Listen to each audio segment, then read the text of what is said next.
نحمده ونصلي على رسوله الكريم اما بعد فاعوذ باللہ من الشیطان الرجیم بسم اللہ الرحمن الرحیم۔ یہ انتہائی اہم وظیفہ ہے مالی اور ذہنی پریشانی دور کرنے کے لیے، اور انتہائی مجرب بھی ہے۔ کبھی کبھار مالی اور ذہنی پریشانی اس قدر بڑھ جاتی ہے کہ اس کی وجہ سے جینا حرام ہو جاتا ہے، اور ہم بہت زیادہ سخت پریشانی میں مبتلا ہوتے ہیں۔ بعض دفعہ ہم ایسے عاملوں کی طرف جاتے ہیں جو ہمیں لوٹتے ہیں ہم سے ہزاروں میں، اور بعض دفعہ لاکھوں میں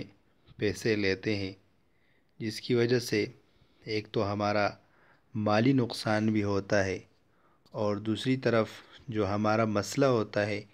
وہ صحیح طرح حل نہیں ہوتا۔ تو اس کے لیے ضروری ہے کہ جو بزرگان دین ہے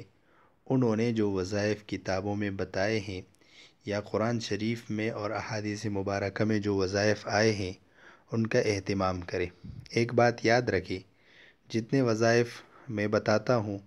تو وہ میں بزرگوں کی کتابوں سے نقل کرتا ہوں، اور ان سب وظائف کو کرنے کے لیے ایک اہم شرط ہے کہ آپ اس کے ساتھ نمازوں کی پابندی ضرور کریں گے۔ اگر آپ نمازوں کی پابندی نہیں کرتے تو اس وظیفے کا کوئی بھی اثر نہیں ہوگا، لہٰذا ضروری ہے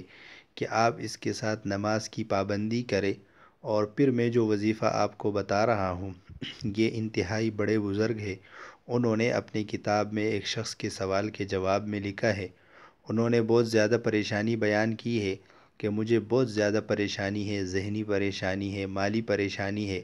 اس کے بعد جو حضرت ہے انہوں نے یہ وظیفہ بتایا ہے اور یہ جواب دیا ہے کہ آپ یہ وظیفہ کریں۔ اور اکثر جو وظائف بزرگ بتاتے ہیں تو ان میں یہ چیز ضروری ہوتی ہے کہ ہم اس کے ساتھ پرہیز کریں۔ پرہیز کرنے کا مطلب یہ ہے کہ آپ ایک وظیفہ تو پڑھ رہے ہیں لیکن آپ نماز کا اہتمام نہیں کرتے، تو